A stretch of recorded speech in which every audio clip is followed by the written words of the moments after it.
सुनि मुनि बचना लखना मुस्कान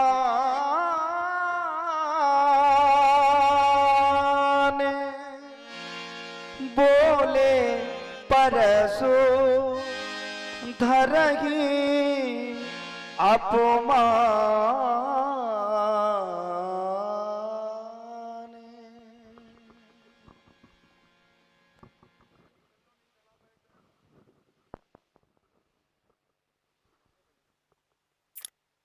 सुना आप सभी लोगों ने धनुष तोड़ने वाले के विरोध में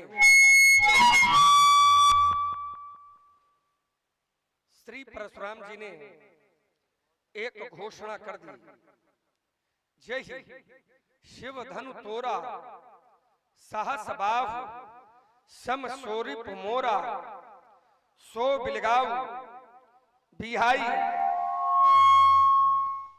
समाजा न तुम्हारे जय हैं सब राजा। धनुष तोड़ने वाला सो बिलगाव अलग कर दिया जाए और धनुष तोड़ने वाला यदि समाज से अलग न किया गया तो महात्मा जी के द्वारा व्यवहार क्या किया जाएगा। तो कह रहे हैं कि सब राजा मारे जाएंगे।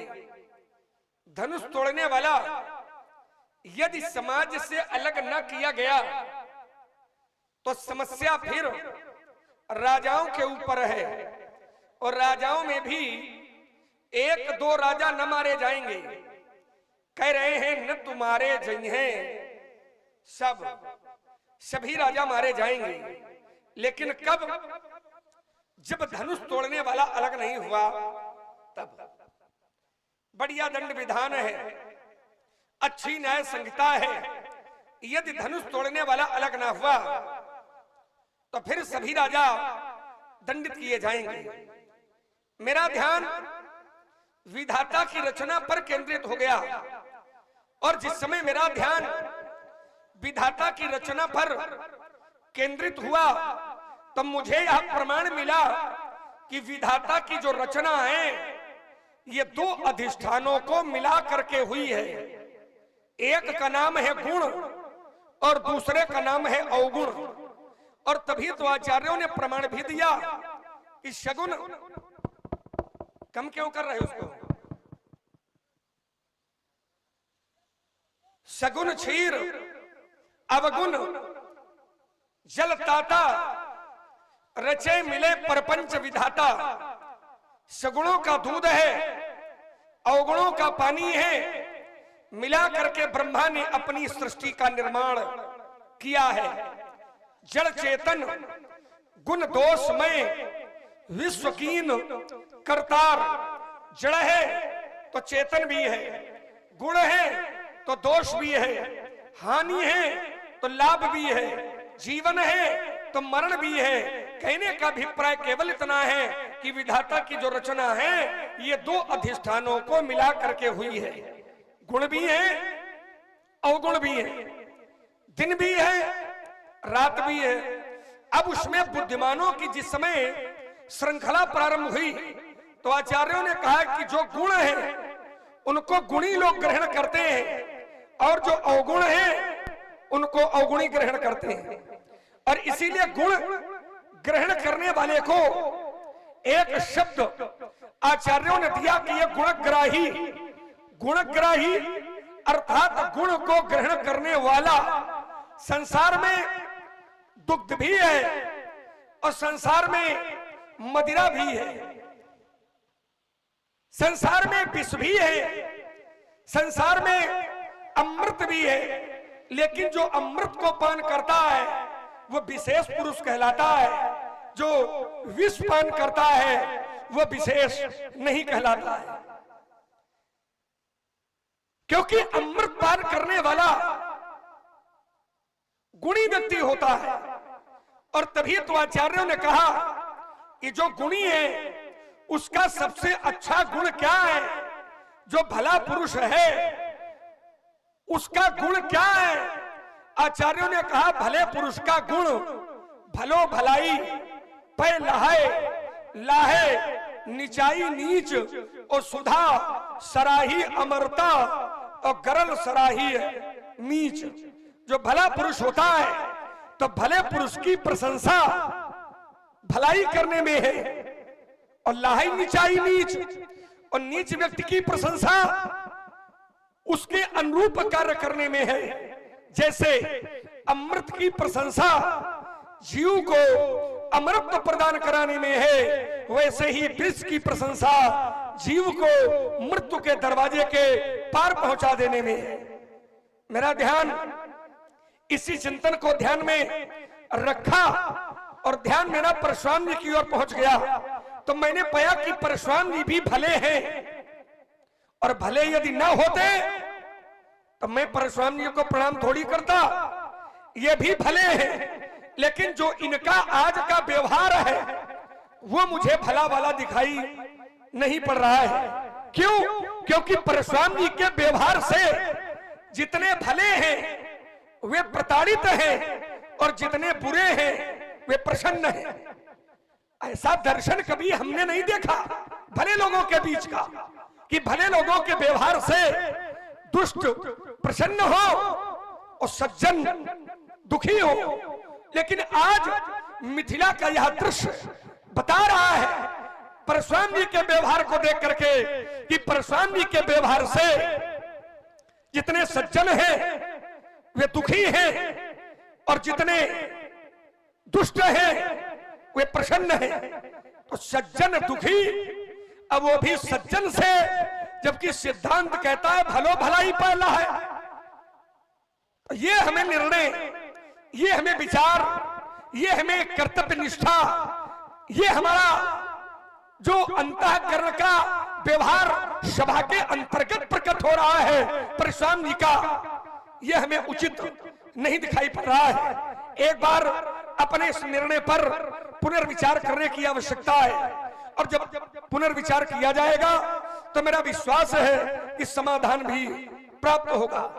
हाँ, समस्या है, धनुष तोड़ने वाले की खोज करना चाहते हैं, लेकिन कोई भी व्यक्ति धनुष तोड़ने वाले का परिचय नहीं दे रहा है। राजा जनक से पूछा भी था, जनक धनुष किसने तोड़ा? कब? जब सुनत वचन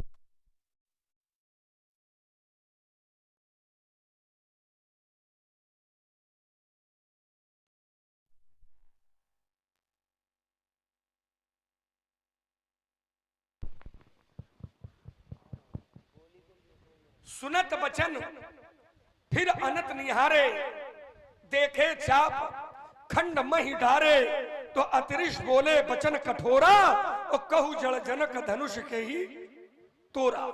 धनुष किसने तोड़ा है, लेकिन परिणाम क्या मिला कि अति डर उतर देत नप नाही, राजा ने कोई उत्तर नहीं दिया। इसके लिए कई साधन है जानकारी के, जानकारी के कई साधन हैं। महापुरुष हैं आप, और महापुरुष की तपस्या में वो शक्ति होती है कि अपनी समस्या का समाधान तपस्या के द्वारा कर लेते हैं। और सौभाग्य ये है कि परशुराम जी ब्राह्मण कुल की शोभा है, और ब्राह्मणों के लिए तो भोले बाबा स्वयं कहते हैं, इंद्र कुलिश मम शूल विशाला, काल दंड हरिचक्र कराला। और विशेषता तपस्या की क्या है? कहा ये जो व्यवहार ब्राह्मणों के द्वारा सभा में होता है, ये केवल तपस्या से संभव है। क्यों? कहा तपबल विप्र सदा बरियारा।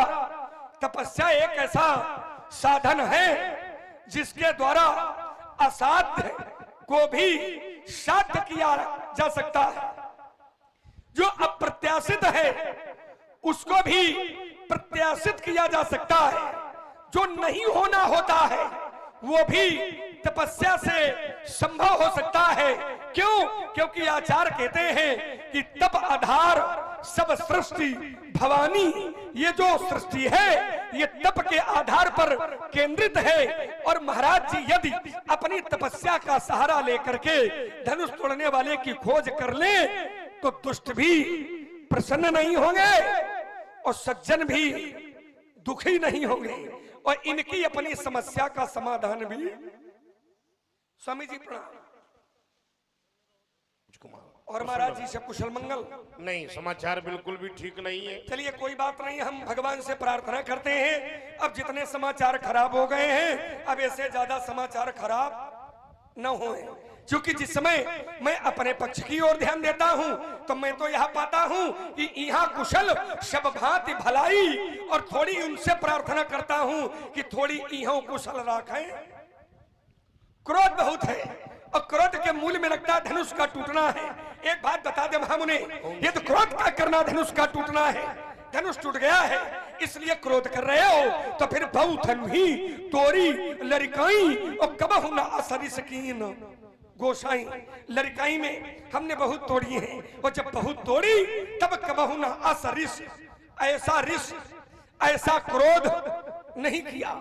तो क्या धनुष के प्रति ममता, और अगर ममता है, अगर ममत्व है तो कई हेतु, इसका हेतु, इसका कारण क्या है व्यक्त करें पूज्यपाद प्रत्यक्ष।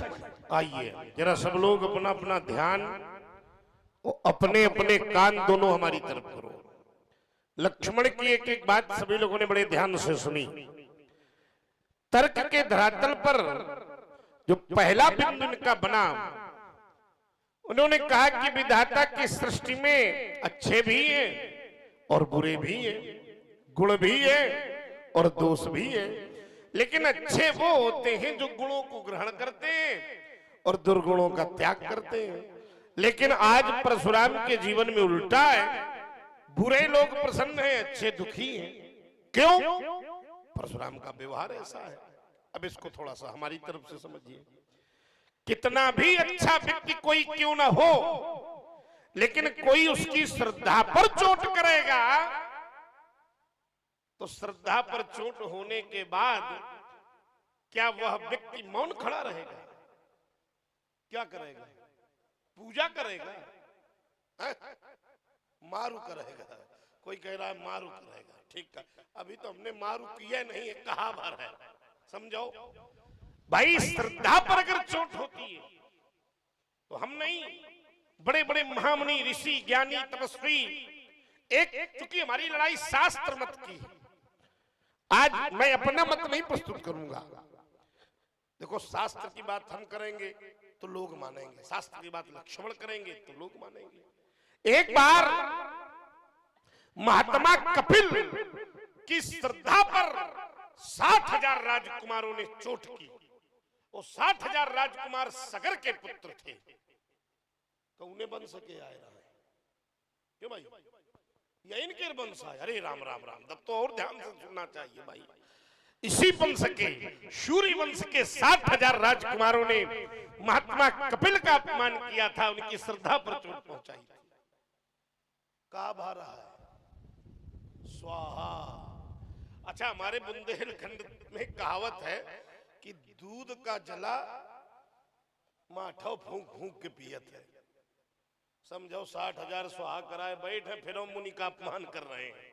इसलिए बेटा इस निर्णय पर तुमको पुनर्विचार करना चाहिए, हमको नहीं, तुमको करना चाहिए भाई। ये धनुष भगवान शिव का था और इस धनुष से मेरी श्रद्धा थी, मेरी आस्था थी। ये धनुष श्रद्धा का केंद्र था। इस धनुष की मैंने पूजा की है, अर्चना की है, वंदना की है, और इसी धनुष से धनुर्वेद की विद्या भगवान शिव के द्वारा प्राप्त की है। हाँ, ये धनुष अगर शंकर जी का न होता तो हमारा कोई विरोध न होता। ये धनुष अगर शंकर जी का न होता तो हमारी श्रद्धा पर चोट। वाह, आइए विराजिए। तो पहला बिंदु तुम्हारा ये कि आज हमारा जो परिवर्तित व्यवहार तुम देख रहे हो, इस परिवर्तित व्यवहार का केवल एक कारण है, और वो कारण है धनुष का टूटना और मेरी श्रद्धा पर चोट होना। और उसको एक मैंने कपिल जी के उदाहरण से जोड़ा, पहला बिंदु। दूसरा बिंदु तुम्हारा आया, तुमने कहा कि ब्राह्मण के पास तपस्या का बहुत बड़ा बल होता है और जानने का विधान भी बहुत है। आप तो तपस्वी हो, तपबल विप्र सदा। तो तुम हमको ब्राह्मण मानते हो, ये अच्छी बात है। अब ब्राह्मण मानने के बाद भी ऐसे वचन बोल रहे हो जिससे अपमान हो रहा है। सुनी मुनि वचन लखन मुस्काने और बोले पर सुधरई।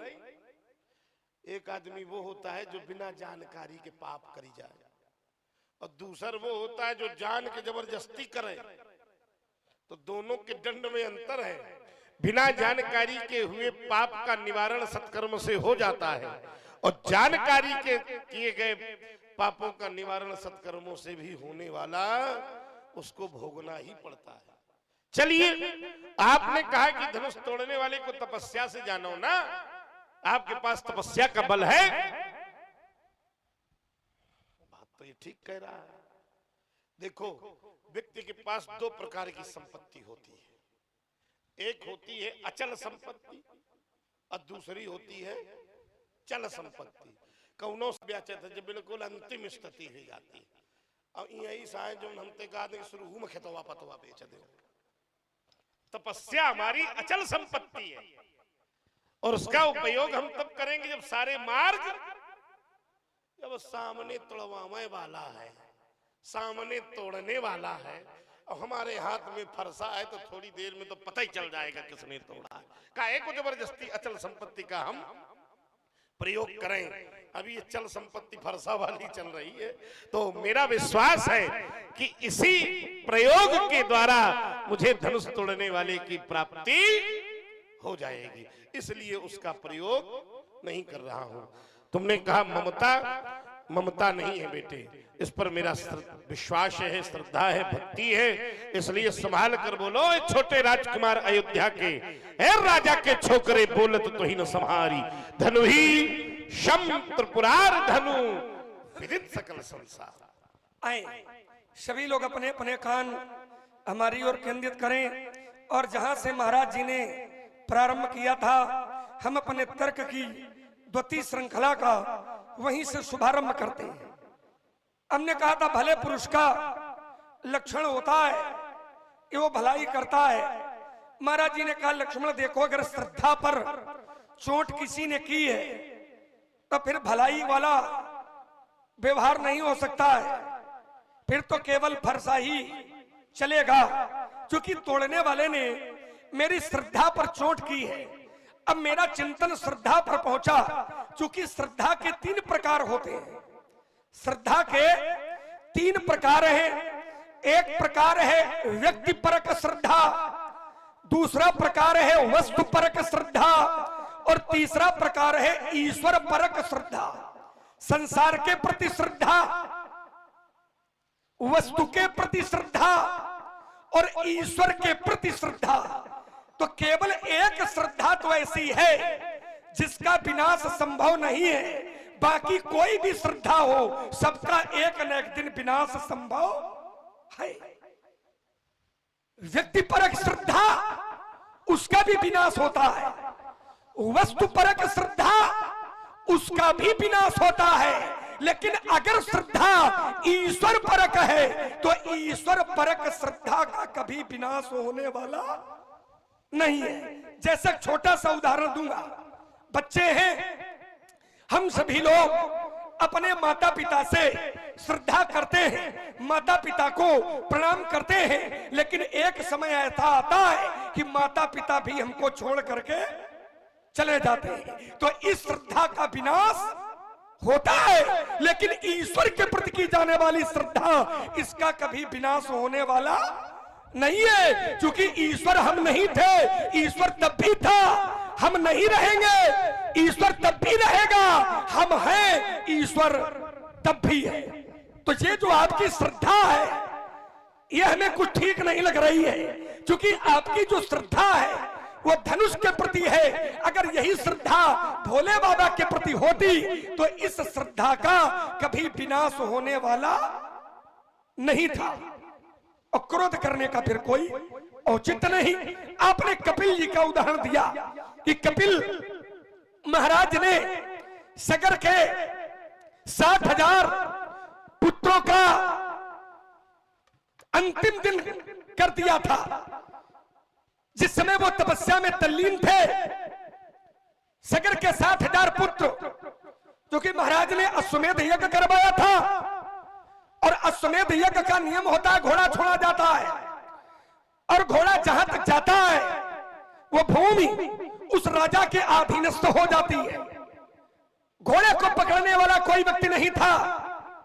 छल करके देवराज इंद्र ने वह घोड़ा कपिल जी के आश्रम से में बांधा। सगर के 60,000 वेदों ने संपूर्ण धरती पर परिक्रमा लगाई, ढूंढा, लेकिन घोड़ा नहीं मिला। अंत में नाखूनों से धरती का खनन प्रारंभ किया। जो धरती नाखूनों से खनन की गई वर्तमान में वही आज समुद्र के रूप में जानी जाती है।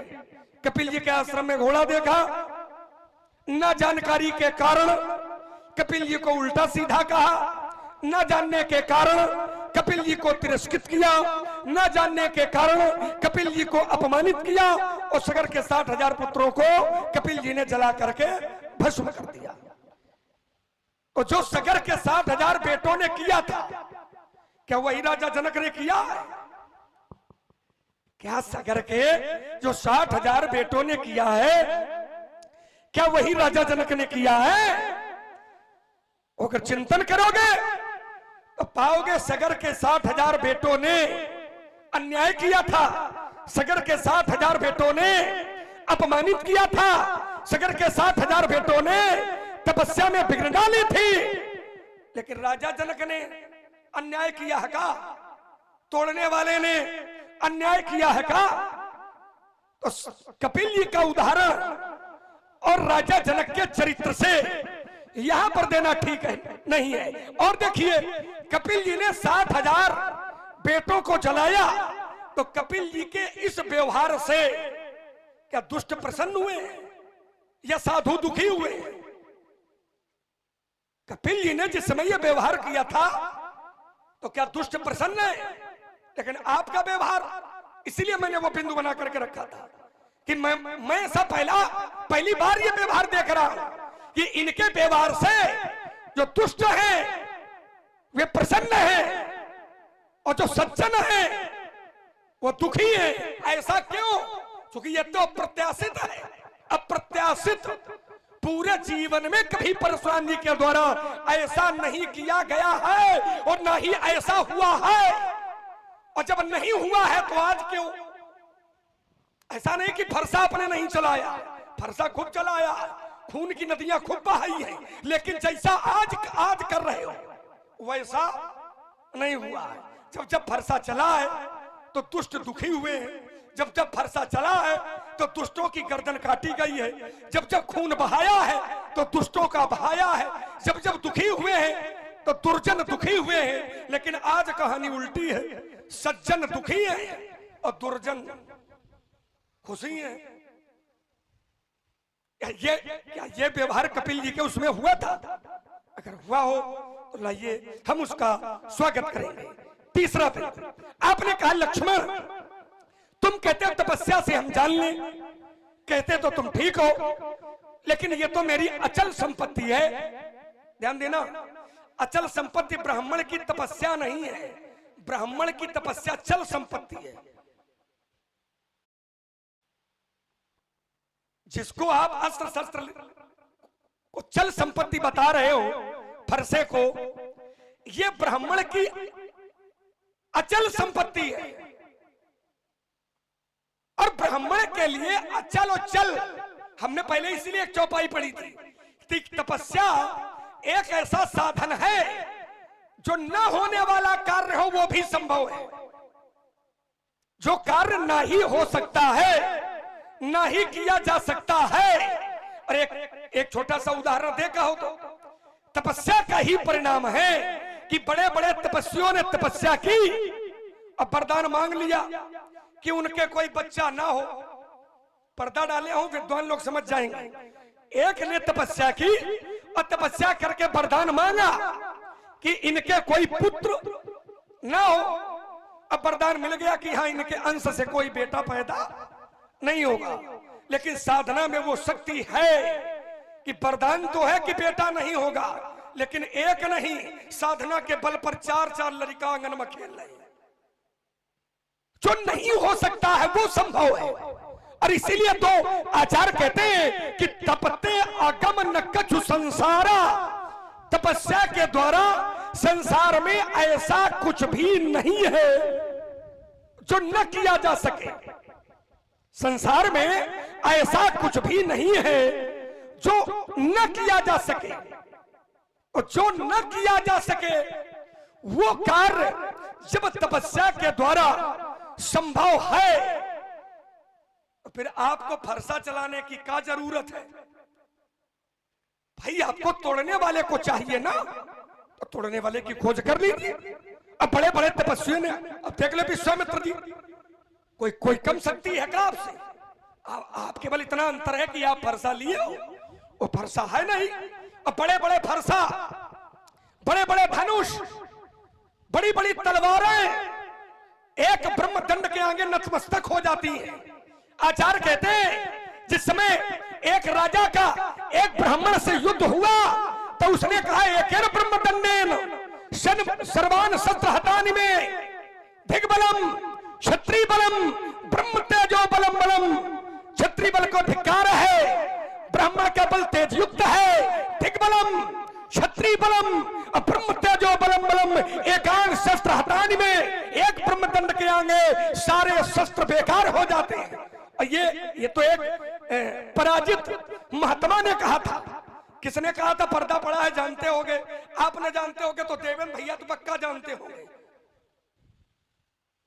और इसी बात को शंकर जी ने भी कहा, मैं नहीं, इसी बात को शंकर जी ने भी प्रमाणित किया कि बड़े बड़े अस्त्र शस्त्र, चाहे वज्र हो, चाहे हमारा त्रिशूल हो, चाहे भगवान विष्णु का चक्र हो, ये सब ब्राह्मण की तपस्या के आगे इंद्र कुलिश ममसूल विशाला काल दंड हरिचक्र कराला, और जो इनकर मारा नहीं मरई। यह सब अचल संपत्ति जौन ले घूमी रहे हो ना, ये अचल वाली, या अचल के आगे बेकार है, ये अचल के आगे बेकार है। और इसलिए कहा था कि सौभाग्य है कि आप तपस्वी हो, और तपस्वी होने पर तपस्या तो एक ऐसा साधन है जो सब कुछ संभव है। तपते अगम, अगम शब्द पर्याप्त है विद्वान लोगों के लिए। कुछ भी ऐसा नहीं है जो प्राप्त न किया जा सके। आप कहते हो रे राजा के लड़के, तू काल के वश में हो गया है, तो इसके दो अर्थ हैं। काल के दो अर्थ हैं, एक काल माने समय होता है और दूसरा काल माने मृत्यु होता है।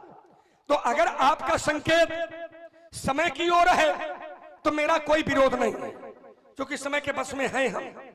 समय के बस में हम तो हम रहे, समय के बस में ये वो है। समय के बस में सभी है, लेकिन मृत्यु के बस में सभी नहीं है। काल माने समय होता है, काल माने मृत्यु होता है। तो अगर संकेत समय की ओर है तो समय के बस में हम हैं, हम भरी सभा में स्वीकार करते हैं। लेकिन अगर काल का संबंध आपके पक्ष से मृत्यु का है तो मृत्यु के बस में हम नहीं है, क्योंकि मेरे लिए प्रमाण है कि कौशलेश सुत लक्ष्मण रामा और कालहु जीत सके संग्रामा। हम लोग काल को जीतने वाले हैं। तो काल का अर्थ समय है, और उसके बस में हम भी हैं, उसके बस में आप भी हो, हम हैं, ये तो हम स्वीकार रहे हैं। आप भी हो, इसके लिए केवल एक पंक्ति पढ़े देता हूं। जिस समय आप मिथिला में आए हो तो मानसकार ने एक पंक्ति पढ़ी कि तय अवसर, ये अवसर ही समय का संकेत दे रहा है। तो समय के बस में हम भी हैं, समय के बस में आप भी हो। लेकिन जैसे परशुराम जी मृत्यु के बस में नहीं है, वैसे हम हूं, समय के बस में आप हो, हम हूं। आइए ध्यान दें, अभी तक आप लोगों ने सुंदर श्री परशुराम जी की लीला का दर्शन किया और अब भी कर रहे हैं। यदि भगवान श्री भार्गव परशुराम जी की वाणी और शेषावतार भगवान श्री लखनलाल जी की वाणी और यह संवाद आप लोगों को लेश मात्र भी आनंदित कर रहा हो तो एक बार जोरदार तालियां बजाएंगे सभी लोग। आप हैं अमन मिश्रा जी कंधरा, आपकी ओर से 51 पुष्प मुद्राएं शेषावतार भगवान श्री लक्ष्मण जी के चरणों में प्रदत्त हैं और 51 पुष्पमुद्राएं भार्गव श्री परशुराम जी के चरणों में प्रदत्त हैं और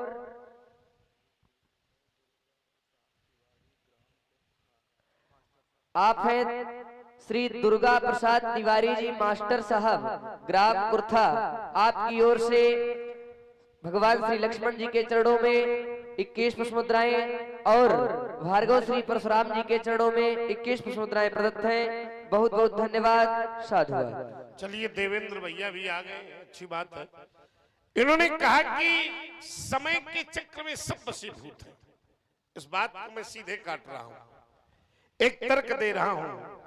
जो बाल ब्रह्मचारी होते हैं वो समय की गति को भी रोक देते हैं, और उसका एक प्रमाण मैं आपको देख रहा हूं। ब्रह्मा जी के पहले मानस पुत्र सनत सनातन सनातन सनत कुमार, जिन्होंने समय के चक्र को रोक करके अपनी अवस्था को उसी अवस्था में रखा है। तभी तो शास्त्रकार ने कहा है कि देखत बालक बहुकालीन, जबकि समय की गति है। जो बालक है वो किशोर होगा, युवा होगा, वृद्ध होगा, लेकिन बाल ब्रह्मचारी तप के कारण उन्होंने अपनी समय की गति को भी रोक दिया। पहले तर्क का उत्तर। आइए एक बात बड़ी ऊर्जा के साथ लक्ष्मण ने कही कि तपस्या तपस्या ये फरसा तपस्या, तो पहले ये निश्चित हो जाए कि तपस्या का बल अचल है कि चल है। ये अचल संपत्ति है कि चल। हमने कहा था कि अचल संपत्ति का प्रयोग व्यक्ति तब करता है जब सब साधन से शून्य हो जाता है, यही कहा था ना हमने। तो मेरी दृष्टि में तपस्या की संपत्ति अचल है, और इसका प्रयोग हम तब करेंगे जब चल संपत्ति से हमारा काम न चलेगा। और अभी तो हमको विश्वास है कि इससे पूरा काम बनेगा नहीं, दौड़ेगा। हमको विश्वास है ना। तो जब ये काम नहीं करेगा तब तपस्या का देखेंगे, क्योंकि नियम यही है कि जब चल संपत्ति समाप्त हो जाती है तब व्यक्ति अचल संपत्ति की ओर बढ़ता है। अभी ये अचल संपत्ति ही है, क्योंकि ब्रह्मा जी ने एक व्यक्ति को वर देने के बाद भागवत के 33 स्कंद में एक श्लोक में इसको अचल संपत्ति के रूप में स्वीकारा है। तातमे दुर्लभाम पुंसा, दुर्लभाम पुंसा व्रणी से तपान वरान मम। तो ये क्या हो गई? अचल हो गई ना, अचल हो गई ना। दुर्लभ अचल ही तो होती है। तो ब्रह्मा जी उस तपस्या को अचल कह रहे हैं। तो लक्ष्मण, ये तपस्या मेरी अचल संपत्ति है। तर्क फिर वही बना है, और अचल संपत्ति का प्रयोग मैं तब करूंगा जब मेरी चल संपत्ति समाप्त हो जाए। पहले आवे तो कोनो एक धार समझे तो ठीक। आइए एक बात, अब जो मुख्य विषय हमारा इनका बना, इन्होंने कहा कि श्रद्धा 3 प्रकार की होती है। आपने कहा है तो कहीं न कहीं इन 3 प्रकार की श्रद्धा का उल्लेख जरूर होगा। पहली श्रद्धा इन्होंने कहा वस्तु परक, दूसरी श्रद्धा इन्होंने कहा व्यक्ति परक, तीसरी श्रद्धा इन्होंने कहा ईश्वर परक। फिर उन्होंने तर्क दिया, बड़े ध्यान से सब लोग सुन रहे हैं, और इसको एक एक बिंदु को आप अपने हृदय पर थोड़ा मथानी चला कर जांचिए। इन्होंने कहा कि व्यक्ति परक श्रद्धा मरती है। माता पिता का शरीर जब समाप्त होता है तो श्रद्धा मर जाती है, यही तो कहा था। ईमानदारी से बताना, क्या माता पिता के मरने के बाद उनकी के प्रति श्रद्धा मर जाती है? उत्तर करो। हमको लगता है मरे के बाद श्रद्धा ज्यादा जागत है। ईमानदारी से बताना, क्यों भाई? हमारे इन कहावत है कि जियत न दे कौरा मरे उठावे। इसको समझो, देखो ये बेटा इस साहित्य को लोग ज्यादा समझेंगे। आप समझिए, कहने का भाव बेटे ये है कि शरीर छूटने के बाद भी माता पिता से श्रद्धा छूटती नहीं है। ठीक, माता पिता का शरीर छूट जाए, अपने आप छूट जाए, कोनो बात नहीं, और कोनो उनका काट डाले तो तुम क्या करियो? तुम मत डरियो का, तब समझ लो वह स्थिति हमारा है। देखा अगर अपने आप धनुष टूट गया होता तो हमारी कोई प्रतिरोध नहीं था, लेकिन इसको तोड़ा गया है तो हम भी धनुष तोड़ने वाले को तोड़े बिना छोड़ेंगे नहीं बेटा। इस बात को तुम भी बड़े ध्यान से सुनो। चलिए फिर मैं एक उदाहरण देता हूं वस्तुपरक श्रद्धा का। तुम इसको वस्तु मानते हो जो धनुष टूटा है, तो जैसे शंकर जी का त्रिशूल, शंकर जी का पिनाक, सुदर्शन चक्र, ब्रह्मदंड, कालदंड, ये भी वस्तु है। तो क्या इनके प्रति श्रद्धा नहीं करनी चाहिए? एक उदाहरण राजा अम्बरीश का दे रहा हूं। उनकी पूरी श्रद्धा, पूरा विश्वास सुदर्शन चक्र पर ही था, और उन्होंने वंदना भी एक श्लोक में सुदर्शन चक्र की ही गाई। अगर वो श्रद्धा का पात्र नहीं था तो वंदना क्यों गाई गई? मंदिर पर क्या श्रद्धा नहीं करनी चाहिए? क्यों भाई? करनी चाहिए। मंदिर अपने आप टूट जाए कोई बात नहीं, उसको दोबारा बनवा दो, लेकिन कोई मंदिर का तोड़ दे, उसका प्रतिकार होगा। अगर आपकी श्रद्धा है तो विषय वस्तु केवल इतनी है। और मेरी श्रद्धा इस धनुष पर थी, इसलिए उसको तोड़ने वाले के प्रति मेरा प्रतिकार हो रहा है। बस केवल विषय वस्तु इतनी है। मैं एक बात इसमें और लगा रहा हूं। आपने तीन श्रद्धा बताई, वस्तुपरक, व्यक्तिपरक और ईश्वर परक। जबकि मैंने तो ये जाना है कि श्रद्धा तीन प्रकार की होती है: सात्विक श्रद्धा, राजसी श्रद्धा और तामसी श्रद्धा। और इनमें तीनों में अच्छी श्रद्धा सात्विक श्रद्धा है, और परशुराम की श्रद्धा सात्विक श्रद्धा है। गीता के 17वें अध्याय का पहला श्लोक कहता है, देवेंद्र भैया बैठे हैं इसलिए बात को मैं बिल्कुल प्रमाणित करके दे रहा हूं। जैसे मैं बता रहा हूं कि तीन प्रकार की श्रद्धा गीता के अनुसार है, वैसे आपने भी कहीं न कहीं शास्त्रीय विधा से ये जाना होगा कि तीन श्रद्धा इस प्रकार की इस शास्त्र में है। लक्ष्मण अपने वक्तव्य में इनको बताएंगे तो हमको भी जानकारी होगी। इस विषय का जो बिंदु श्रद्धा का है, हमने जाना है सात्विक श्रद्धा। सात्विक श्रद्धा वो होती है जो देव परक होती है, ईश्वर परक होती है। राजसी श्रद्धा वो होती है जो रक्ष संस्कृति को संरक्षित करती है, और तामसी श्रद्धा वो होती है जो भूत प्रेत और तंत्र मंत्र के संरक्षण के लिए प्रयुक्त की जाती है। राजसी और तामसी श्रद्धा रावण के यहाँ है, और सात्विक श्रद्धा हम लोग भक्तों के यहाँ देखते हैं। इसलिए इस धनुष पर मेरी सात्विक श्रद्धा है। और गोस्वामी जी भी श्रद्धा को प्रमाणित करते हैं। एक चौपाई में पढ़ूंगा, सात्विक श्रद्धा धेनु सुहाई। क्योंकि हमारी लड़ाई शास्त्र की है, तो मैंने इन तीनों श्रद्धाओं को प्रमाणित किया, और मेरी सात्विक श्रद्धा खंडित हुई है। छोटे राजकुमार, तुमने एक बात और कही कि कपिल जी का अपमान किया था सगर के पुत्रों ने, ठीक? तो क्या कपिल जी ने जब सगर पुत्रों को जलाया तो कोई प्रसन्न हुआ? हाँ हुआ। अब देखिए जरा, मैं जोड़ रहा हूं। हुआ। कौन हुआ? जिसने घोड़ा चुरा करके कपिल जी के आश्रम में बांधा था वो हुआ। मैंने तर्क में तर्क निकाल कर प्रस्तुत किया है। और देखिए जरा, यहां जितने लोग बैठे हैं विचार करिए, यहां पर अगर दुष्ट प्रसन्न है तो परशुराम के व्यवहार से नहीं प्रसन्न है। दुष्ट इसलिए प्रसन्न है, दुष्ट सोच रहे थे कि हम भी धनुष तोड़ने आए हैं। हे ब्रह्मा जी, अच्छा की नो जो हमसे धनुष न तोड़वाए, और जो धोखे होते हमसे टूट जात तो ये आपत्ति हमारे ऊपर सीधे। बहुत अच्छा हुआ, इसलिए प्रसन्न है। राजा जनक की विपत्ति पर दुष्ट प्रसन्न है, ये विषय अलग है। तो छोटे राजकुमार, हमारी आपकी जो श्रद्धा पर बात चल रही है, ये महत्वपूर्ण बात है। मेरी सात्विक श्रद्धा पर चोट हुई है, इसलिए मेरा विरोध यथोचित है। और आज इस विरोध के तहत मैं जब तक धनुष तोड़ने वाले की प्राप्ति नहीं करूंगा तो रुकने वाला नहीं हूं। सात्विक श्रद्धा धेनु सुहाई, इसके आगे क्या है? जो कमेटी को सहयोग प्राप्त हुआ है उस कड़ी में नाम है श्री राजकिशोर शुक्ला बिरसिंहपुर 1100 रुपए, श्री रामचंद्र पाल बिरसिंहपुर 100 रुपए, श्री अंकित तिवारी रावतपुर 200 रुपए तथा पंडित शिव भजन जी भेलसा की ओर से भी 100 पुष्प मुद्राएं हमारी कमेटी को सहयोग के रूप में प्रदान की गई हैं। बहुत बहुत साधुवाद है।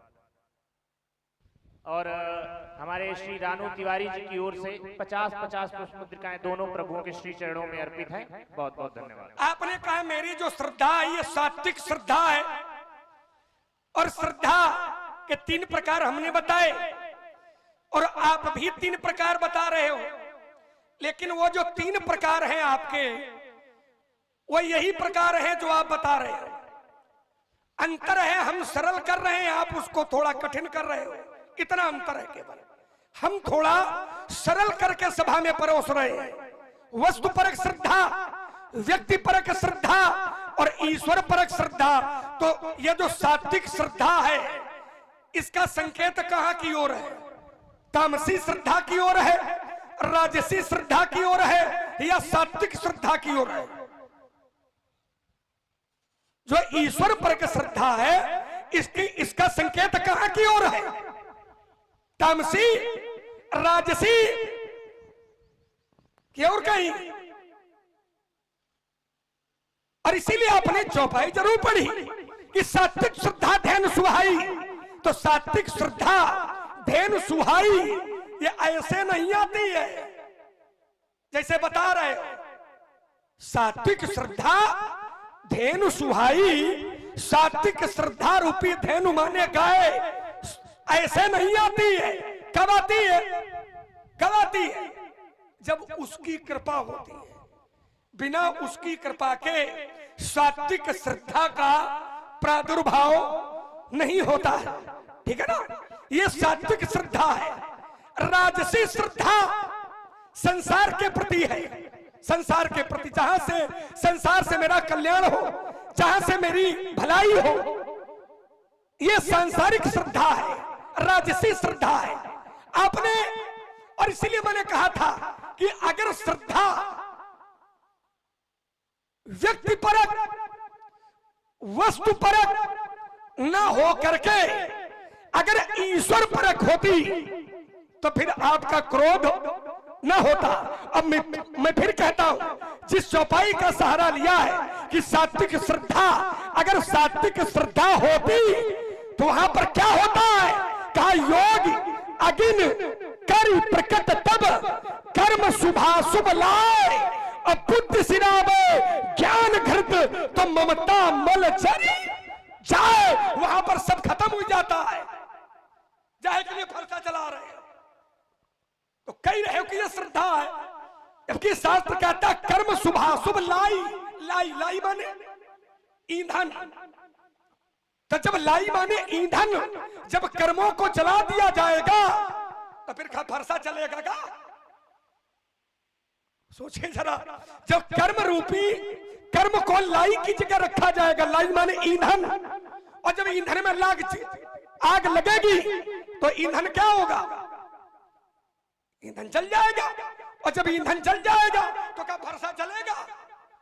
और ध्यान दें, सुन रहे हैं अति तार्किक संवाद जिससे प्रभावित हुए पंडित शिव भजन द्विवेदी जी भेलसा, आपकी ओर से श्री लखनलाल जी के चरणों में 21 पुष्प मुद्राएं, भार्गव श्री परशुराम जी के चरणों में 21 पुष्प मुद्राएं और वीरेंद्र कुमार शुक्ला जी आपकी ओर से भार्गव जी के चरणों में 51 पुष्प मुद्राएं और छोटे सरकार के चरणों में भी 51 पुष्प मुद्राएं प्रदत्त है। बहुत बहुत धन्यवाद, साधुवाद। और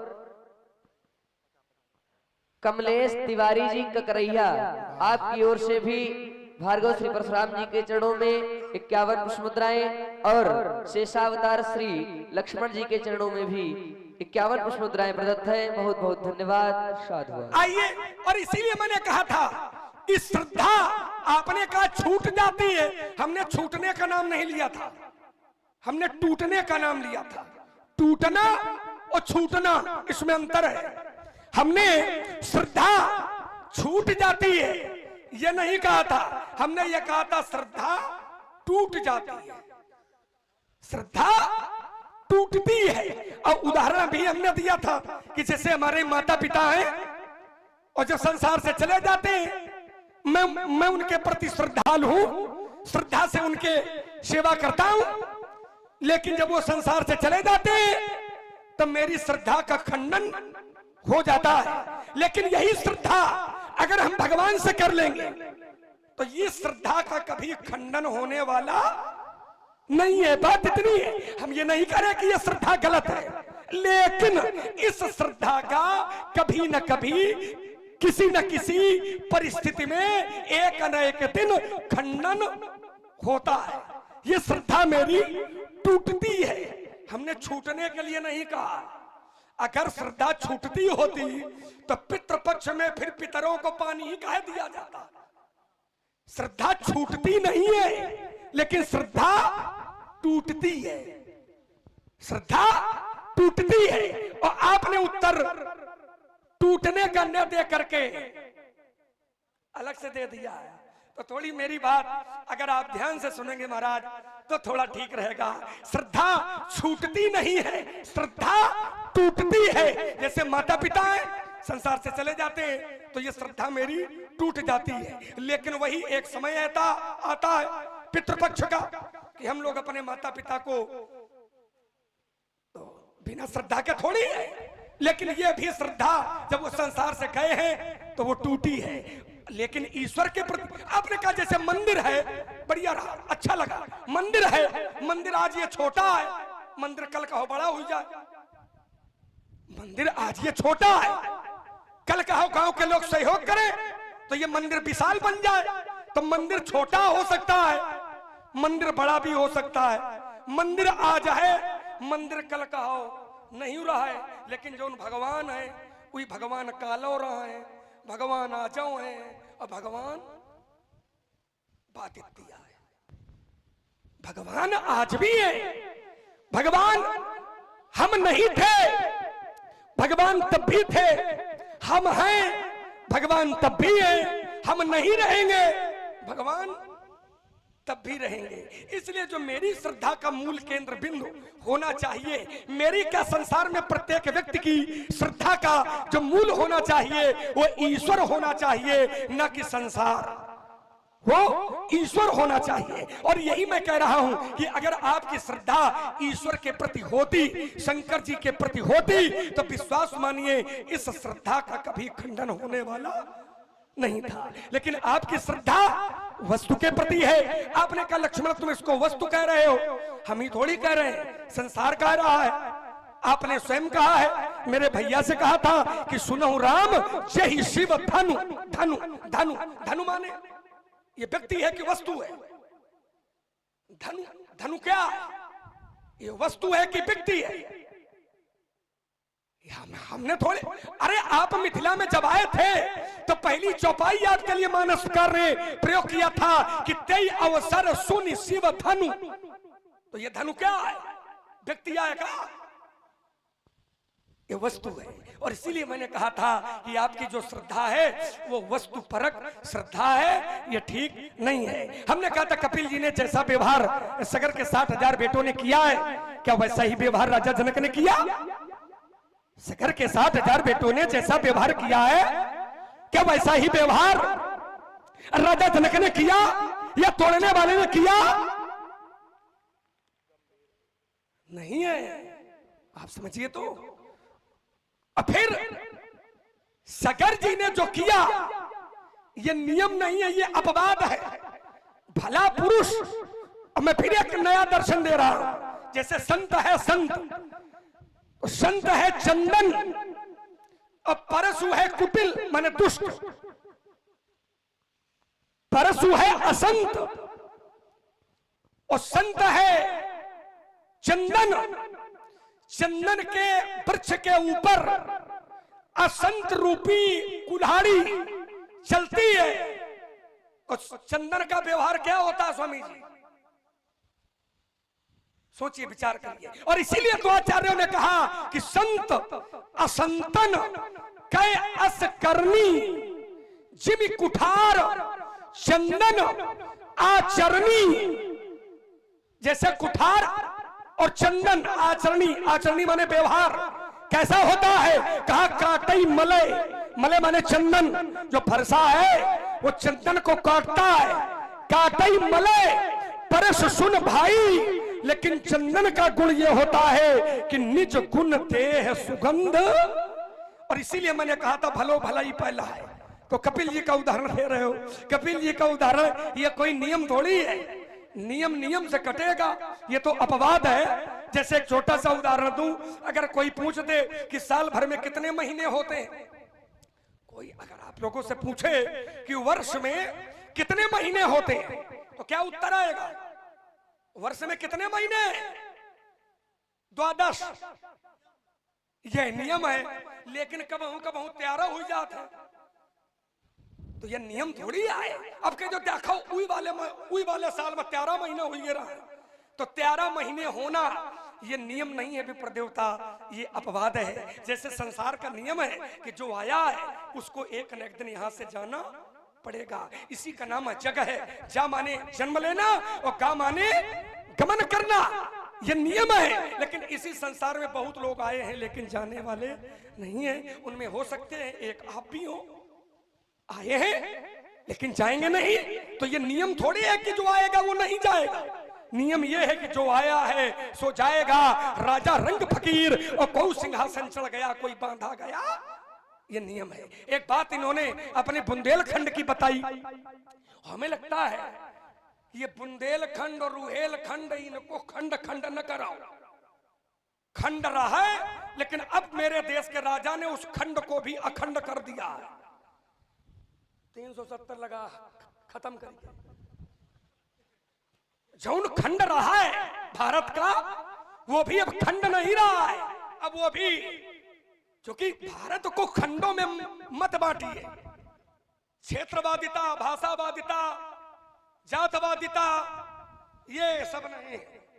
बांटो नहीं कि मेरे बुंदेलखंड, हम कहते मेरे रुहेलखंड। क्या मतलब है? मेरा बुंदेलखंड का है, बुंदेलखंड है। ये सब एक ही है, एक ही है। जैसे एक पिता के 4 बच्चे होते हैं, वैसे ही भारत माता के अलग अलग प्रदेश हैं, अलग अलग जनपद हैं, अलग अलग गांव हैं। तो इनको बांटने की आवश्यकता नहीं है। तभी तो हमारे यहाँ के एक योगी जी हैं, कहा करते हैं बटाओ नहीं, हाँ बटाओ नहीं, और नहीं तो बटाओगे तो, और चाहे वो जाति के रूप में हो, चाहे वो भाषा के रूप में हो, चाहे वो धर्म के नाम पर हो, चाहे वो जनपद के नाम पर हो, चाहे वो प्रदेश के नाम पर हो, इसमें किसी को बंटने की कोई आवश्यकता नहीं है। सबको एक सूत्र में रहना है। बोले मेरे यहाँ कहा जाता है, वह हमको समझ कम पा रहा, मरे नदी ने का हुआ कहावत कम सुनाई देता है। हाँ, नहीं सुना तो पूरा रहा है, लेकिन थोड़ा उतर ही गया है। कर रहा है वह, ना सुनो, नहीं सुनाओ, एक ही बात सुनो। अरे सुन तो ले, उसमें कोई, हम कोई ऐसी बात थोड़ी करेंगे। हमारे यहाँ लोग कहते हैं कि मरे न दे कौरा, नहीं कौरा मरे उठावे चौरा। तो हमें लगा था यह वाली पूरी कहावत आपे के ऊपर चरितार्थ हुई रही कि जब से धनुष मिथिला में आया है तब से आज तक, जब से धनुष मिथिला में आया है तब से लेके आज तक परशुराम जी की श्रद्धा कभी भी जागृत नहीं हुई कि हमको धनुष के भी दर्शन करने चाहिए। लेकिन वह चरितार्थ हुईगा कि जियत न दीनी कौरा, और जब चला आया तो बोली हाय रे अजगो चला गया। और आप लोग सुन रहे हैं बहुत ही सुंदर संवाद। कुछ कह न गए प्यारे पिनाक, मैं फूट फूट कर क्या रोऊं। तो ये तो कहावत पूरी आपे के ऊपर चरितार्थ हुई रही है। इसलिए विचार करें महाराज। हम अपनी वाणी पर विराम लगाते हैं। ये अभिनव जी कुछ बोलना चाहते हैं और इसके बाद में हम आपकी वाणी का रसपान करेंगे। सुन रहे हैं सुंदर संवाद, और जिससे हमारे समाज को एक संदेश प्राप्त हुआ कि बटोगे तो कटोगे। उससे प्रभावित हुए राजेश अग्निहोत्री जी, आपकी ओर से 51 पुष्प मुद्राएं भगवान श्री लक्ष्मण जी के चरणों में और 51 पुष्प मुद्राएं भार्गव परशुराम जी के चरणों में प्रदत्त हैं। और आप हैं किशन पाल गौरी ककरा, आपकी ओर से भी 25 पुष्प मुद्राएं छोटे सरकार के चरणों में और 25 पुष्प मुद्राएं भगवान श्री परशुराम जी के चरणों में प्रदत्त हैं। बहुत बहुत धन्यवाद। साधु। और आइए। महाराज, हाँ बिल्कुल बोलो। इसी कड़ी में हमारे दल को प्राप्त सहयोग जो है, नहीं, दोनों तरफ में बढ़िया चल रहा है, दोनों की बोहनी होती जा रही है। जी महाराज। बढ़िया, अच्छी बात। श्री देवता तिवारी बिरसिंहपुर 500 रुपए, श्री राजेश अग्निहोत्री गंभीरपुर 500 रुपए, श्री देवेंद्र मिश्रा बारीगांव 100 रुपए तथा श्री पवन औदिच बिरसिंहपुर की ओर से भी 100 रुपए का सहयोग दल को प्राप्त हुआ है। बहुत बहुत धन्यवाद। और इसी श्रृंखला में आप हैं देवता प्रसाद जी तिवारी, आपकी ओर से भगवान श्री परशुराम जी के चरणों में 51 पुष्प मुद्राएं और भगवान श्री लक्ष्मण जी के चरणों में भी 51 पुष्प मुद्राएं प्रदत्त हैं। बहुत बहुत धन्यवाद। साधु। चलिए भाई, बड़ी हास्य परिहास्य से युक्त गुदगुदाती हुई बातें लक्ष्मण की आई। हमने कहा था हमारे बुंदेलखंड, हमें ये थोड़ी कहा था कि भारत के खंड खंड करो। देखिए, जब चर्चा भारत की होगी तो एक श्लोक में अर्पित कर रहा हूं। अनेके प्रदेशा अनेके जवेशा अनेकानि रूपाणि भाषा, इसको कहा ले जाओ, परम यत्र सर्वे वयम भारतीय, तो तद भारतीयम सदा रक्ष, हमें ऐसे भारत की रक्षा करनी चाहिए। तो भाव ये नहीं है कि हमने कह दिया कि अब जो बुंदेलखंड में है तो कहेगा बुंदेलखंड के, रुहेलखंड, इसका ये मतलब नहीं कि हम लोग बट रहे हैं। अपनी स्थिति और परिस्थिति का वर्णन करना, क्योंकि शास्त्र कहते हैं जननी जन्म भूमिश्च स्वर्गादप गरीयसी। कहां ले जाओगे इसको? पहली बात। चलो अच्छा है तो बड़ा खुराफाती, बोले ये तो आप ही के ऊपर लग रहा है, पहले कबहू नहीं आए हो, आए हैं। राजा देवरात के समय मैंने इस धनुष को देखा है इस मिथिला पर, और इस मिथिला में मैंने देखा है कि जैसे भगवान शिव की प्रतिमा प्राण प्रतिष्ठित होती है, इस धनुष को भी उसी तरह प्राण प्रतिष्ठित किया गया था वेदिका में। लोग उस पर चंदन अक्षत पुष्प भगवान शिव की भांति इसकी पूजा करते थे। अब आप लोग ईमानदारी से बताओ, जिसमें चंदन चढ़ता हो, अक्षत चढ़ता हो, रोली लगती हो, नैवेद्य लगता हो, पुष्पांजलि होती हो, तो पूज्य हुआ कि नहीं हुआ? वो श्रद्धा का विषय हुआ कि नहीं हुआ? और 16 पीढ़ी जिसकी पूजा करती रही हो, उसको तोड़वा देना ये अच्छी बात है कि गड़बड़ बात है? गड़बड़ है बस हो गया। जहां वहां कपिल जी के साथ जो गड़बड़ व्यवहार किया गया था, वैसे राजा जनक के द्वारा इसके प्रति गड़बड़ व्यवहार किया गया। सीधा सीधा जुड़ रहा है भाई। हम नहीं, हमारे पूर्वज जिसको पूजते रहे हैं, हम वो है का निपटवा दें। तो अच्छी बात है कि बुरी बात है? बस इसी का विरोध है। हमें सीता के विवाह से कोई विरोध थोड़ी है, हमें सीता से कोई विरोध थोड़ी है। जिसकी अर्चना वंदना पूजा होती रही हो छोटे राजकुमार, और उसको केवल इसलिए तुलवा दिया जाए कि बेटी का विवाह हो जाए, विरोध इसका है। एक नई धारा दे रहा हूं, बेटी का विवाह होना था इच्छा